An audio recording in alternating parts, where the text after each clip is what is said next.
Mark chapter 3. Another time he went into the synagogue, and a man with a shriveled hand was there. Some of them were looking for a reason to accuse Jesus, so they watched him closely to see if he would heal him on the Sabbath. Jesus said to the man with the shriveled hand, "Stand up in front of everyone."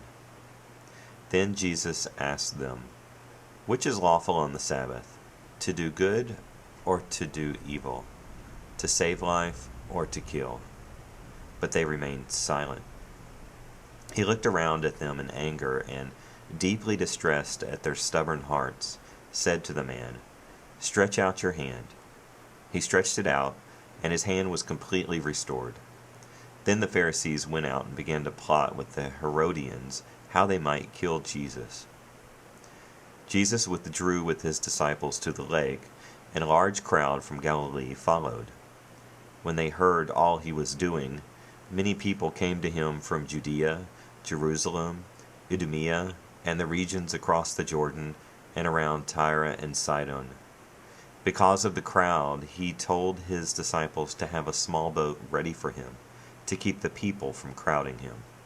For he had healed many, so that those with diseases were pushing forward to touch him.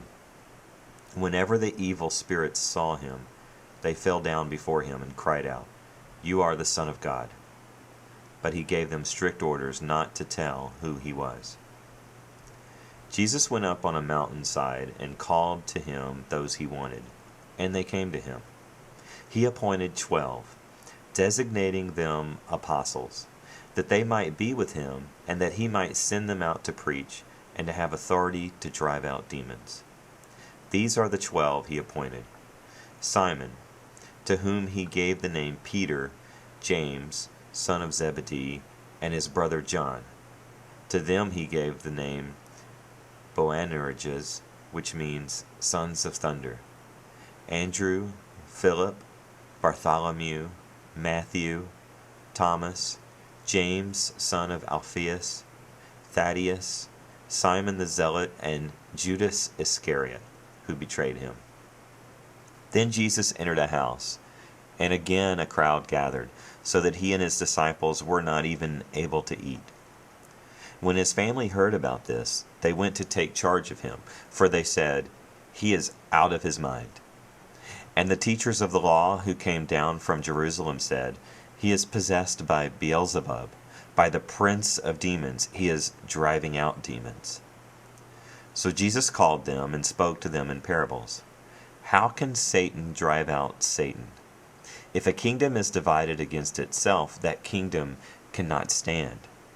If a house is divided against itself, that house cannot stand. And if Satan opposes himself and is divided, he cannot stand. His end has come. In fact, no one can enter a strong man's house and carry off his possessions unless he first ties up the strong man. Then he can rob his house. I tell you the truth, all the sins and blasphemies of men will be forgiven them. But whoever blasphemes against the Holy Spirit will never be forgiven. He is guilty of an eternal sin." He said this because they were saying, "He has an evil spirit." Then Jesus' mother and brothers arrived. Standing outside, they sent someone in to call him. A crowd was sitting around him, and they told him, "Your mother and brothers are outside looking for you." "Who are my mother and my brothers?" he asked. Then he looked at those seated in a circle around him and said, "Here are my mother and my brothers. Whoever does God's will is my brother and sister and mother."